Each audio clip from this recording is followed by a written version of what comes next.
श्रोता के रूप में मैं प्रकाश मूल भारती सर को विनती करता हूं कि उन्हीं के जरिए हम सारा ये आज जो आप देख रहे हैं, तो हम उन्हीं के जरिए ये सारा माहिती कलेक्ट करने के बाद ये प्रोग्राम चापट करने को हमको सहयोग हुआ।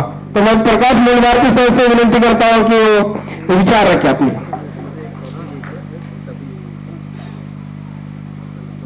जय भीम साथियों, सबको नमस्ते।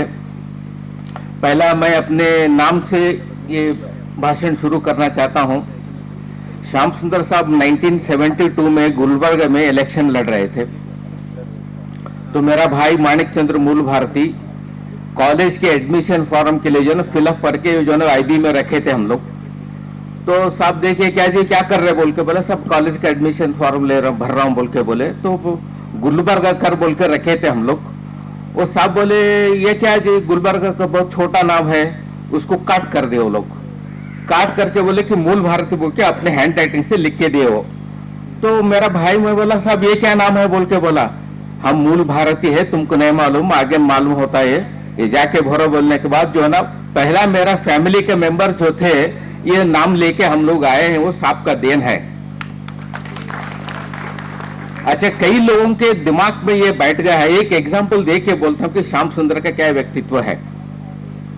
जब गौतम बुद्ध जो ना त्याग करके राजा ग्रह के बाद जो ना बिंबिसार के जो राजा के बाद वो मेडिटेशन कर रहे थे, तो लोग जो है ना एवरीडे वो सुबह में जाते थे, जो भिक्षा लेके आते थे। तो लोगों ने जो है ना उनको समझा नहीं कि राजा है बोल के। एक राजा को पहचानता है, एक चोर को पहचानता है। तो एक दिन क्या हो गया, बिंबिसार जो है ना अपने टेरेस के ऊपर आए, तो गौतम बुद्ध को देखे वो, उनको पर्सनालिटी देख के काफी फैसिनेट हो गए, क्या ऐसा आदमी है कि ये भीख क्यों मांग रहा है। तो नेक्स्ट डे जाके उनको मिले कि भाई मैं यहाँ का राजा हूँ, बिंबिसार हूँ, तुम तो लगने में तो बहुत अच्छे लग रहे हैं, तो मैं तुम्हारा लाइफ कंफर्ट कर देता हूँ, आपको क्या चाहिए बोल के पूछा। तो बोला कि मैं खुद एक राजा हूँ, मैं अपना राज्य त्याग करके आया हूँ, पब्लिक के लिए कुछ मंथन करने के लिए मैं त्याग करके आया हूं। तो जो है ना एक राजा को पहचानता है। तो जब दूधाधारी मठ के जो थे पॉन्टिफ जो बड़े थे, तो निजाम के जो है ना वैद्य थे वो, किशन चंद प्रसाद और निजाम के जो है ना वैद्य थे, वो पर्सनल वैद्य। श्यामदास साहब की जो है ना फादर की डेथ हो गए, फिर उनके सिस्टर की जो है ना वो शादी होने के बाद फ्री बर्ड हो गए। वो निजाम गेजेटर में काम कर रहे थे, वो 3-4 स्कूलों के हेडमास्टर भी रहे। वो 3-4 स्कूल के हेडमास्टर रहे बोले तो पैसा ले लेते थे वो। तो उसके बाद जो है ना वो दूधाधारी मठ के महाराज के पास गए, तो उन्होंने बोला कि कुछ नौकरी लगाओ बोल के बोले वो। तो साहब को देखे वो, चलो निजाम को मिला तुम बोल के बोले। तो निजाम जैसा ही श्याम सुंदर साहब को देखे, उनका पांडित्य विद्वान को देखा, तो जब भी वो राजा पहचान ले कि आदमी क्या चीज है ये। जॉब देने से छोड़ के बोला कि आप हमारे बच्चों को ट्यूशन पढ़ाए बोल के बोले वो। जहां बाबा साहब को जो है ना वो पब्लिक टैंक छूने के लिए ये लोग मारे हैं, तो निजाम ऐसा राजा था कि श्याम सुंदर साहब को पहचान लिया। तो जो है ना वो श्याम सुंदर में व्यक्तित्व है वो। दलित का बोल के जो ना बहुत सारी चीजें, मैं किताब लिख रहा हूं तो बहुत सारी चीजें मेरे ऊपर बहुत क्रिटिसिज्म हो रहा है कि तुम भी इसका प्रूफ कहां देते बोल के। तो प्रूफ तो मैं दे रहा हूं, किताब में तो मैं दे रहा हूं। तो जो है ना श्याम सुंदर का वो व्यक्तित्व था वो। श्याम सुंदर साहब जो है ना हंत के ऊपर जो है ना काम करे हैं। पहले दलित मूवमेंट करे, उसके बाद दलित मुस्लिम मूवमेंट करे, उसके बाद फेडरल एसोसिएशन ऑफ माइनॉरिटीज करे सिख को लेके। तो फाइनली 1968 उत्तर प्रदेश में एक नारा दिया था, अकलियतों का नारा हिंदुस्तान हमारा, जो रामास्वामी नायकर थे ये बोल रहे थे वो। तो उसमें बहुत बड़ी ताकत है वो, अकलियतों का नारा हिंदुस्तान हमारा। उसी वक्त ये 1968 में, अब देखिए कितने साल हो गया वो। तो 1971 में वो जो भाषण था वो बोले थे आज का मुसलमान कल का हरिजन। उसके अंदर एक सेंटेंस है, तो तुम्हारे जो है ना मस्जिद, तुम्हारे लिटरेचर जो है ना रहेंगे नहीं, उसको दबाया जाएगा, उसको गिराया जाएगा बोल के बोले। Your monument will be erased out, your history will be re return बोल के लिखे हैं। तो 1970 में लेके तो बाबरी मस्जिद गिर गया, सिखों को जो है ना वो उसके ऊपर हो गया। तो कॉन्स्टेंटली जो मेजॉरिटी कम्युनिटी है वो माइनॉरिटी को हमेशा प्रिक करता रहता है, तुम्हारे चर्चों को गिराएंगे, तुम्हारे टेम्पलों को गिराएंगे, तुम्हारे जो ना मस्जिद, तो हमेशा कीप ऑन प्रिकिंग। अगर थोड़ा आप यूनाइट हो गए तो ये मेजॉरिटी वाले करते रहते हैं। तो श्याम सुंदर का व्यक्तित्व जो है ना ऐसा है, वो दलित में पैदा हो गए तो ठीक है, मगर वो बहुत पढ़े लिखे आदमी थे। 2-3 इंसिडेंट बोल के मैं खत्म कर देता हूं। तो एलएच में रहते थे साहब, मैं 71 में था उधर। सुबह में जाके देखा तो साहब कपड़े धो रहे थे वो। बोला ये कपड़े क्यों धो रहे? बोला मैं तो बोला पहला दिन तो बोला कि चलो ठीक है बोल के उस दिन धो दिया मैं कपड़ा।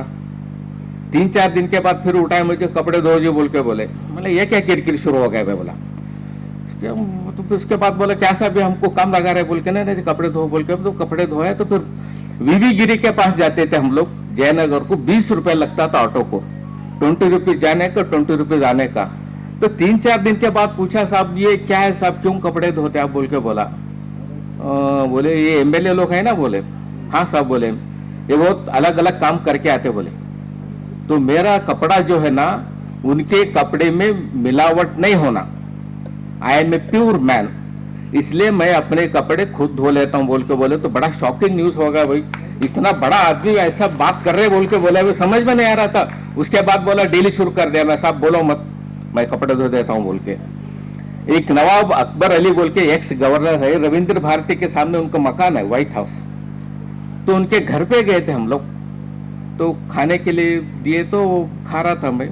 थोड़ा रोटी के ऊपर थोड़ा काला काला हुआ था वो, तो उसको फेंक के मैं खा रहा था। वो बाहर आने के बाद तुमको खाने का भी नहीं आता क्या? बोले मैं क्या करा साहब बोल के बोला देखो ऐसा नहीं करना, ये चीजें फाड़ के फेंकना नहीं। जो खाना सर्व कर रहे हैं, जो खाना प्रिपेयर कर रहे हैं, उनको बड़ा बुरा लगता बोल के बोले। हर एक चीज में कुछ तो कुछ समझाते थे मुझे वो, ऐसा नहीं वैसा नहीं। वो साहब के साथ रह के बहुत चीजें सीखने को मुझे बहुत फॉर्चुनेट रहा। यहाँ 2 भांजा, मैं एक भांजा हूँ सुरेश का, क्या मैं भी एक भांजा ही हूँ। वो भांजे मुझे इस जगह पे डाल दिए। वो साहब के साथ घूमना, साहब के साथ काम करना, ये करो वो करो बोल के। ये एक एक चीजों को जो है ना मैं बहुत मेहनत करके करा हूँ। ये जो रामास्वामी नायकर का जो फोटो है, ये इसको मैं 10 रुपए में लिया था। मैं 10 रुपीज दे के लाया था ये फोटोग्राफ। उसमें 1971 में 10 रुपए बहुत बड़ी बात थी। तो फिर मेरा भाई बोला अरे क्या अच्छा काम करा बोल के बोला। मेरे से जितना होता उतना कर रहा हूँ भाई बोल के बोले। अच्छा उसके बाद मुझे इलेक्शन ठहरा करे सिरेस्कर साहब, मेरे मामू के अलग अलग कई किस्से है उसके। तो मैं भाषण करने को नहीं आया तो मुझे इलेक्शन क्यों लड़ा रहे बोल के बोला मैं। तो उसको इलेक्शन किस लिए लड़ा रहा हूँ मुझे मालूम है बोल के बोले। तो क्या है बोले, तो नाम मूल भारतीय पॉपुलर करना है बोल के बोले वो। तो मेरे नामों के ऊपर 71 में बैनर लगे गुलबर्गे में, पूरे गुलबर्गे में पोस्टर छपाए हुए, बड़े बड़े पोस्टर्स, वोट फॉर मूल भारती प्रकाश बोल के। तो वैसा जब वो मेरा नाम बहुत पॉपुलर करे वो। अच्छा कॉलेज में जीतने के बाद 2 चीज करा फिर छोड़ दूंगा मैं। पहली बार गुलबर्गे में मैं जाके प्रिंसिपल साहब को बोला कि साहब बाबा साहब की जयंती करता हूं बोल के बोले। नहीं आज तक नहीं हुआ बोले, तो आज करेंगे बोल के बोला मैं। नहीं जी अब ऑब्जेक्शन कोई ले वाला नहीं है साहब बोल के बोला मैं करता हूं बोल के बोला। तो वो ठीक है बोल के बोले। वो पहली बार गवर्नमेंट कॉलेज में मैं ज्वाइंट सेक्रेटरी था, उसी वक्त मैंने जो ना बाबा साहब की जयंती शुरू करा। उसके बाद नेक्स्ट पूरे कॉलेज में फैल गया वो। उसके बाद पूरे डिस्ट्रिक्ट पूरा स्टेट में चला गया वो काम। साहब का जो है ना इंस्पिरेशन था मुझे। तो 6 दिसंबर को साहब को बुलाया था मैं, कुछ चीजें है I have to tell them. Shyam साहब क्या बोले थे, बांग्लादेश के अंदर पाकिस्तान इंटरफेयर हुआ था तो उसको लिबरेट करा था इंडिया।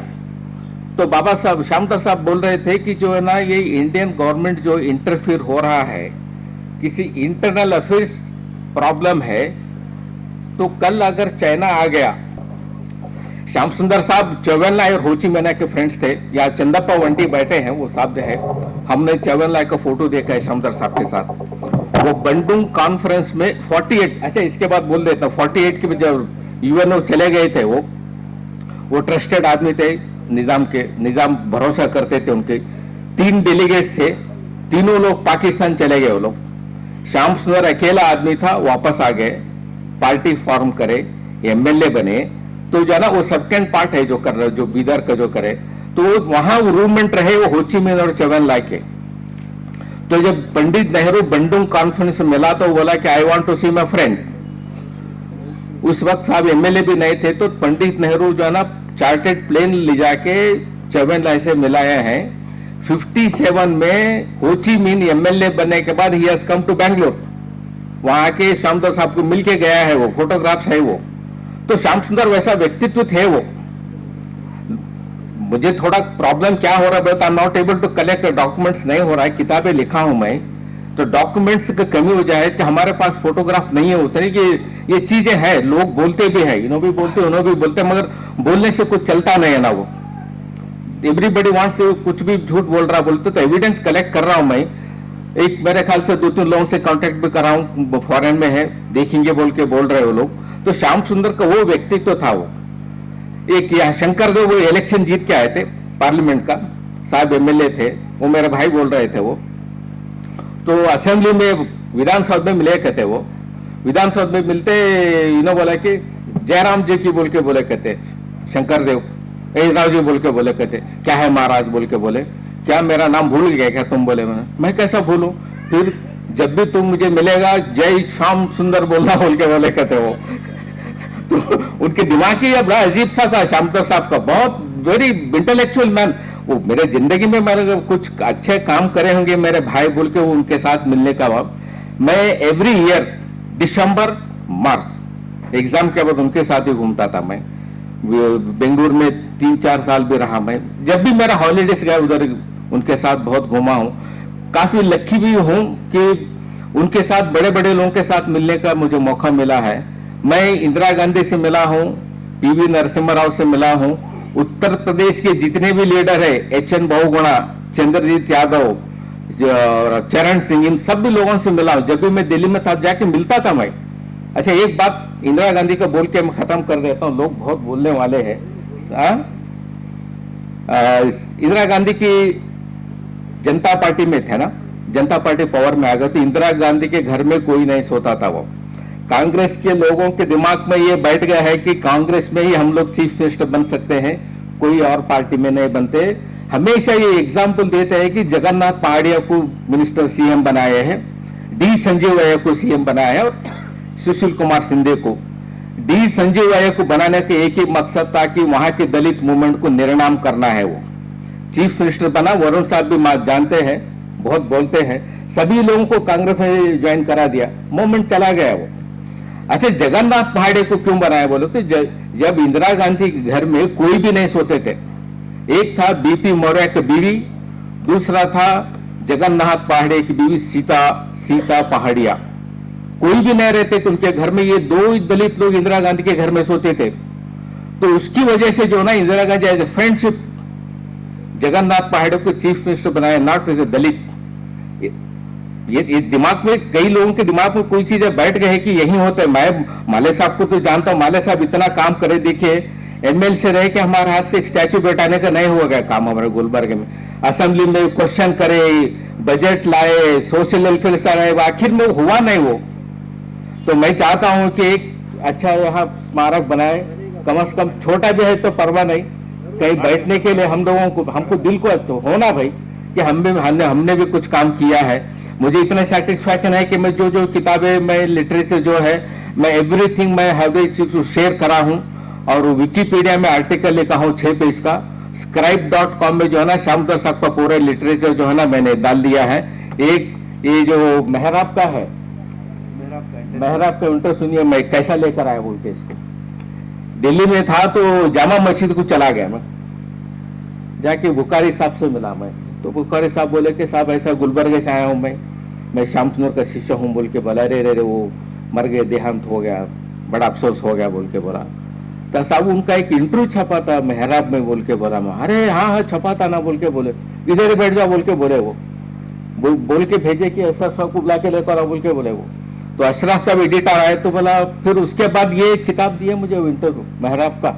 ये हर एक चीज जहाँ जो भी उसका एक हिस्ट्री है, ये फोटो बोलिए, ये किताब बोलिए, देवबंद बोलिए, एवरीथिंग मैं जितना कलेक्ट कर रहा हूं, हर चीज के ऊपर एक स्टोरी है। देवभर किताब छापने को 13 साल लगा वो।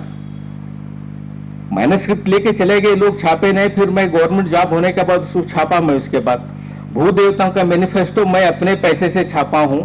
देवभर किताब भी अपने सैलरी से छापा हूं, अपने ओन पैसे से छापा। मुझे कभी अच्छा नहीं लगा कि चलो उसके बाद अभी तो जो है वॉल्यूम तो ज्यादा आने वाले हैं, देखेंगे। Will ask somebody to finance अगर करेंगे तो 2-3 वॉल्यूम नए नए किताब लेकर आएंगे। महादेव मेरे घर पे आया था तो मैं बोला मेरे घर पे बहुत लोग आके, महादेव बहुत लोग आके गए। बोला मैं इतने लोग रिसर्च पेपर्स हमारे लोग गए तो बोला कोई ग्रेटिट्यूड नहीं है बोल के बोला। तो ये घर में है तो पूरे पम्पलेट्स पूरे लिटरेचर दिया मैं। इसको डर रहा था कि आदमी करेगा क्या नहीं करेगा। हर आदमी आके लेके जाता है, फिर हमको जो ना लाके देते नहीं हो। तो बड़ा इतना खुशी हो गया आज ये फंक्शन देख के। I am very very happy. मेरा भाई भी मर गया है, उसका आत्मा को शांति रहेगा। Thank you.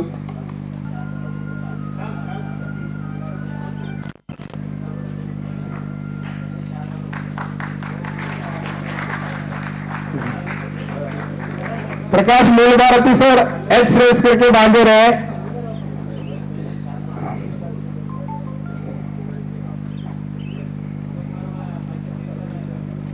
సమాంతర భారత్ టీవీని సబ్స్క్రైబ్ చేసుకోండి. మరిన్ని అప్డేట్స్ కోసం పక్కనున్న గంట నొక్కండి.